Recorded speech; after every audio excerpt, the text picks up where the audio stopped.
Hey junior hires, how's it going? This is Travis Sybert. So excited to join you this weekend. Hey, before we get started and going into our Daniel series, I just wanted to give you a few announcements, some updates. One is our Starving Serve gear. It's coming in. We already got an email today that our shirts and sweatshirts are here. We're just waiting for socks and stickers, but we'll be getting those prizes to you really soon. So it's going to be awesome. Also, we have a cool opportunity that's coming up. It's May 2nd, not this weekend, but next weekend. We are going to be doing a huge weekend can drive for all of our community service ministries that we support. It's going to be amazing. It's Saturday from 9 a.m. to 12 p.m., 3 hours. A lot of our junior high staff is going to be out in the parking lot, and if you can help us out, pick up some some canned food, some dry food, stuff that can be stored for a while and passed out to everyone, and we're going to be part of the crew helping collect it. So it would be awesome that if you and your family did that and you could bring it by next Saturday. We'll be there, and it'd be cool to hang out, and it'd just be an amazing way that we can help the community and help a lot of the community service people we help out. With that said, let's go ahead and get started with our morning message. I still remember Whitewater. A lot of you've already been to Whitewater. It's a huge tradition we do every summer, and it was a while ago, but one place we love to take our junior hires each year is to Yukonon Falls. And Yukonon Falls is this beautiful, beautiful waterfall area. Those of you who've been there, it's breathtaking. It's amazing. In fact, it's pretty world renowned now. It's like a secret spot that people try to go to. It's pretty cool. And at the end, at this waterfall, there, especially back in the day, it was a double tiered waterfall. It's a bummer right now because the floods every year. We actually can't get right next to the waterfall, but back in the day we could. And I still remember there was this double tier waterfall, and we're all hanging out, and the kids could hang out under the bottom waterfall area, but a guide came to me and said, "Trav, come check this out." And he took me and a couple other people. It's kind of like, hey, only special people could go do this. And we went and hiked up on top of that waterfall, and there was the first waterfall. It was like this double tier waterfall. And I remember he's like, "We're going to go into this cave behind there." And we go behind that first waterfall. There's a wall, and the waterfall coming out, and there's a stream rushing really fast. And he's about to jump, and he says, "Listen, don't make the mistake I made. You see, the first time I tried this, you have to jump in. It's not very far. It's 8-10 feet, but you got to swim hard. And right at the end, because the stream's going so fast, right when it seems like you're not going to make it, you need to give it a couple extra 2 pushes, and you'll get there. It's actually not as hard as you think. But if you don't, it'll push you, and it could even push you over the waterfall. I mean, it's dangerous. So Trav, don't do that." And then he jumps in and gets in literally in seconds. So I'm like, all right, it's my turn. So I jump in, and I'm swimming, and I'm starting to panic. And I remember him saying, "Hey, 2 extra pushes," but I freaked out, and all of a sudden it swept me, and I almost went off to the waterfall. It's insane. And the next guy up's like, "Trav, I'm not making the mistake you did." He jumped in, and he was in quick. And of course, the next time I jumped in, and right at the end, when I was about to give up, just 2 more pushes, and boom, I was on this little island in this cool little cave. It was beautiful. I tell you that story because today we're going to talk about someone who didn't learn from past mistakes. Last week, Taylor talked about in Daniel chapter 4, we talked about King Nebuchadnezzar and how in chapter 4, he comes to a time and a place in his life where King Nebuchadnezzar is just consumed with his pride, saying, "Look what I have built. Look at my kingdom and all the glory for me." And God's like, "Hey, you better watch out." And God even says in a dream, "Hey, you better be careful, because if you don't humble yourself, there's going to be consequences." And Nebuchadnezzar doesn't. And the story turns into this wild beast. And not until he finally looks up at God and humbles himself does he all of a sudden restore his kingdom. Well, we're going to come to a story today in chapter 5 where, again, his grandson doesn't learn from his mistakes. So if you have your Bibles, Daniel chapter 5, you can pull them out real quick if you want to. Let me give you some background of what's going on. You see, King Nebuchadnezzar's grandson has just kind of taken over the throne. Technically, his dad is actually the king, but his dad's in another area, so he's kind of, as his son, he's in charge of Babylon. Now, Babylon is an amazing city, and it's incredible. What makes it so incredible is history tells us it had 17 miles of walls all the way around. That's huge. I was trying to think of a city that had that big. I couldn't find it right now, but it is huge. And even more so, those walls, they were 90 feet high all the way around and 22 feet thick. Okay, that's a legit wall. It was pretty impenetrable. Even the gates were pretty amazing. I guess they were bronze, strong. You could not get through them. And to make it even better is they actually had their own waterways that came up under the walls. So here was the thing is, if you were getting attacked, normally that was your problem. Is you might have these great walls, no one could get in. But if you didn't have water and food, eventually they could wait you out and wait for you to give up or for you to open your doors to go get water and stuff. But not Babylon. Babylon, they could sit you out for years. And eventually the armies outside would give up. Well, guess what? As we're coming to chapter 5, there are two armies. The Medes and the Persians have come together. Huge armies have been ravaging all the area. And now they are outside the Babylon walls. And King Belshazzar, King Nebuchadnezzar's grandson, is on the throne. And he's not worried. He's like, I got this. And so what does he do? It says in chapter 5, he decides to throw a party. Huge party. He's inviting his noblemen, his wives, concubines, everyone just to celebrate. And in the midst of people outside about to kill him. And it says that when he's doing that, to even a bigger deal is he actually goes and grabs all the stuff that his grandfather, King Nebuchadnezzar, had taken out of the temple of God. And kind of to spite God, he takes all these goblets out, and they use these goblets from the temple of Jerusalem that were taken, and they start drinking wine, partying, and they even start praising and worshiping the gods of gold, silver, bronze, wood, and all the other gods. I mean, what a slap in the face. Okay, that's a huge slap in the face. I remember when I was in college, we had this neighbor kid. He kind of a punk kid, but we were so nice to him. I would take him everywhere. I would hook him up with gas money all the time. And you know what was crazy? Even though I did all those things for him, he would steal from us. He stole my brother's wallet. And one time he came to the door and needed a ride. And I was always nice enough to help out. Our family did so many things for him. And he's at the door and we're at dinner. And I come to the door, I'm like a freshman in college. And he's like, hey, Trav, can you give me a ride? And I'm like, I can't. We're going we're eating dinner right now. Maybe another time. He's like, no, can you please? And I'm like, no, I'm sorry. And my dad at dinner says, hey, did you hear my son? We're eating dinner right now, okay? We help you out all the time. We're not going to be able to help you out right now. Maybe come back a little later or come back tomorrow and he can help you. But right now is not a good time. And he looks at my dad and says, hey, I'm not talking to you. And my dad's like, all the stuff. It was almost like a slap in the face. Oh my goodness, if you would have been there to see what my dad did. My dad's the nicest, most understanding person. No, I couldn't believe the anger because it was just spit in his face. Well, guess what? God gets pretty angry about this. And we come to this section where they're doing this. He's totally mocking God. And it says in chapter 5, verse 5, it says, suddenly the fingers of a human hand appear and wrote on the plaster of the wall near the lampstand in the royal palace. And the king watched the hand as it wrote, and his face turned pale.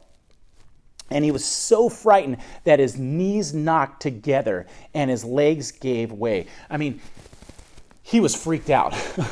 This guy was freaked out.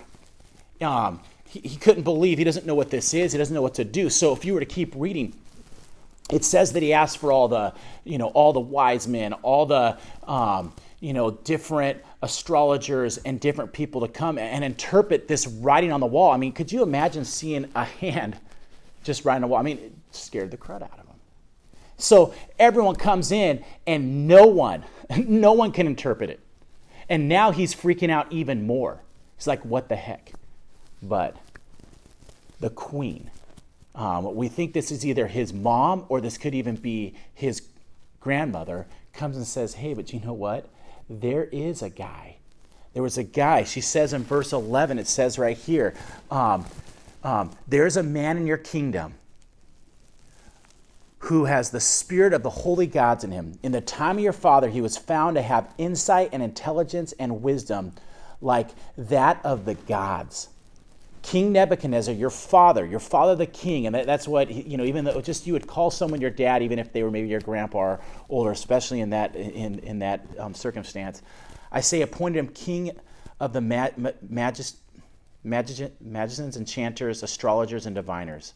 This man Daniel, whom the king called Belteshazzar, was found to have a keen knowledge and mind and understanding, and also the ability to interpret dreams, explain riddles, and solve difficult problems. Call for Daniel. So he's like, all right, he calls for Daniel. And Daniel comes in, and even is like, hey, Daniel, listen, if you can interpret this handwriting, I will make you third in the kingdom, and I will give you tons of riches if you're willing to do that.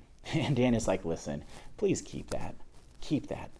And if you keep reading, and we don't have a lot of time to keep, just read word for word, so let me just tell you what he says. He says, listen, he immediately starts, it's unbelievable. He says, hey, listen, let me just tell you about chapter 4 of Daniel, what Taylor talked about yesterday. He said, let me just tell you, King Nebuchadnezzar built this amazing place, your grandfather, and he forgot to give God the praise, and he got boast up with pride, and he ended up not humbling himself. And don't you remember? You were there. God ended up humbling him. And he goes, guess what? You make the same mistake by mocking God, by being prideful of what you have, not learning on the past. And all of a sudden, you now are mocking God. And here's what the writing says. Here's what the writing says. It's found in verse 25. This is the inscription that was written. Mene, mene, tekel, parson. This is what the 3 words mean. Mene, God has numbered the days of your reign and brought it to an end. Tekel, you have been weighed on the scales and found wanting. And Perez, your kingdom is divided and given to the Medes and Persians. And at this, Belshazzar is like, thank you so much. And he, gives Daniel, makes him third in the kingdom, all this stuff.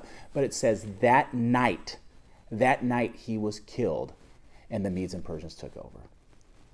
As I was reading this, I was like, okay, why didn't he humble himself? Like he'd just seen that. But of course, Taylor did a great job talking about humility and how that's what King Nebuchadnezzar struggled with. And guess what? His grandson, Belshazzar, struggled with the same exact thing. But it's interesting how everyone ends up calling on Daniel. It's so funny that the queen's like, hey, I remember this guy. Daniel was so well known in these times because of his wisdom, his knowledge, his insight. And the way that God was able to use him was amazing. So what I want to do real quick shortly is I want to talk about how to maybe have the reputation like a Daniel. Because imagine if we could go through life being more like a Daniel where people call on us. And I think it really starts with us having wisdom. You can look in James chapter 3. It talks about an earthly wisdom and a spiritual wisdom. Daniel had both. And I think it's important that we need to start developing this wisdom that Daniel had. So I want to give you 5 quick things that we can learn from this chapter on how to have wisdom. So the first thing is this, to really have the wisdom that Daniel has is the first thing is you need to never stop learning. Never stop learning. I remember I couldn't wait to be done with college so I could finally stop learning. But it's so funny in my life, what ended up happening was my learning didn't stop. In fact, the greatest growth in my life was just out of college as I was working in ministry. Me and some buddies started just reading and really just digging into apologetics. And I read probably more books in that year to 2 years than I'd ever read in college. And the growth was amazing. And here's the thing is that knowledge helped solidify my faith in God. In fact, I felt the most confident that there is a God and had evidence because of me never stop learning. You should never stop learning. It says in Ecclesiastes 10:10, if the axe is dull and its edge unsharpened, more strength is needed, but skill will bring success. I love how it's talking about, hey, you know what? If you are smart, you sharpen the edge of the axe. And yes, it takes time to do that, but then it takes less work later. It's talking about we need to sharpen our minds. Never stop learning. That's how you're going to gain wisdom. The second thing is this. Let others pay the dumb tax, not you. Let others pay the dumb tax, not you. There's a thing is where dumb tax is that whole idea of let others make mistakes, let them pay for their mistakes, but learn from their mistakes and don't make the same ones. What's funny is we have so many different people in our lives that make mistakes, and why are we not learning from that? Look at Belshazzar. He saw his grandfather make these mistakes, and what did he do? He didn't learn from them. He didn't learn at all. He actually ended up doing the same thing. In Job 8:8-9, it says right here, ask the former generations and find out what their ancestors learned, for we were born only yesterday and know nothing. Listen, we should be finding out from the past. I love it. Pastor Rick Warren is a pastor at a church in Saddleback, just up north, probably 50 minutes away. He talks about 4 people we need in our lives to succeed. You should find these 4 people. One is you need mentors, people in your life that mentor you. You should have people that you are going to that you can learn from, that can mentor you. It doesn't need to just be one, it can be multiple. He also, the second thing you need models, people that model things. And here's the thing is they don't have to be in your life. They could be just people you've seen that you're like, I want to be like that you can start modeling your life after. Third thing we need is, it says we need partners, people that can go on this journey of life with us, that we can sharpen each other. And the fourth thing is we need friends. And friends might not be on the journey with us, but they're there to encourage us. We need those kind of things. Second thing is make sure you are learning, or let others pay the dumb tax, not you. Third thing is this, continue to be humble. You know what? Taylor did a great job talking last week about this humility we need to have. We need to continue to be humble. We need to realize humble is this, knowing that God is God and we are not. Listen, you're not God. And Nebuchadnezzar struggled with that last week, as Taylor was talking about, that he thought, look at this kingdom I discovered. I built. Look at how I did it all for my glory. It was all about me. And you know what? Even though he was king and he did some amazing things, we do the same thing. We need to humble ourselves. I love it. He said, quit looking down at others and start looking up to God. Because it says in James 4:6, God opposes the proud, but shows favor to the humble. When we humble ourselves, that's when God starts to use us and do amazing things through us. Fourth thing is this, refuse to fill your mind with garbage. Hey, if you want to be wise, like Daniel, and be used to be doing some amazing stuff and have that like reputation, fourth thing you need to do is you need to refuse to fill your mind with garbage. There's 4 things we fill our minds with. First thing is things that poison our minds. You know what? I don't know what that might be, but listen, pornography, people hate speech, slander. There's so many things that they don't only hurt us, they poison our mind. They destroy us. We should not be filling our minds with that. Another thing that we fill our minds with is, I love Rick Warren talks about this with junk food. Junk food is like, it's not bad, but it's worthless. There's a lot of you where you're on YouTube all day, you're on Instagram all day, you're on TikToks all day, whatever it is, but you're filling your mind with junk food. And it's not always bad, but if that's all you're filling your mind with, it's bad. And we know that even in life, if all we're eating is junk food, okay, we're not going to be healthy. But the second 2 things we can fill our minds with that we should be doing is the third thing is brain food. Things that we're going to grow from, things that are going to make us smarter. And the fourth thing is what Rick Warren likes to call, that pastor from Saddleback likes to call superfood, the Bible. What's in here is superfood that we should be reading this and digesting it and reading it more and spending time with God. That's the superfood that we need to be filling our minds with. Refuse to let garbage in your minds. And the fifth thing, if you want to have a reputation like Daniel and be wise, is this.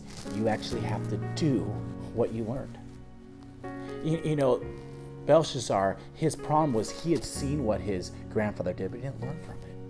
He probably even knew it. Probably when Daniel's telling us, he's like, oh yeah, I remember that, but he didn't do anything about it. You know what's funny is you can know all these things I just told you, but if you're not doing anything about it, it's worthless. I love it. It says in James 1:22, Do not merely listen to the word and so deceive yourselves, but do what it says. Daniel, he was amazing at doing what it says. You know, he still was able to rise through the Babylon kingdom by the way he lived his life, by he was smart, he studied things, but he still honored God, he followed God, and he dug into the word. I think our problem is we'll never be wise if we don't not only take things in, but start actually living it and doing it. Listen, as you're at home on your break, I guess, through this coronavirus thing, we need to start actually living this out. We need to start living it out. We need to start reading it. Remember, we got to put the superfood in and we got to start living it out. Or else we're going to make the same mistakes that King Belshazzar made. And his problem with Belshazzar was this, is unlike his grandfather, who God gave him a second chance, he didn't get one. And his life was destroyed. Listen, don't make those same mistakes. Let's learn from others' mistakes. Thank you so much. Let's go ahead and pray. Dear God, I thank you so much for these students. I pray that you would start working their lives, Lord, and that they would learn from the past, Lord. They learn from other people making the dumb tax or paying the dumb tax, Lord, and that you would start to work in their lives, that they would start seeking you, gaining knowledge, that they can have that godly wisdom, Lord, and create a reputation for themselves and an integrity, Lord, that is unmatched. Lord, we love you so much. In your name, amen.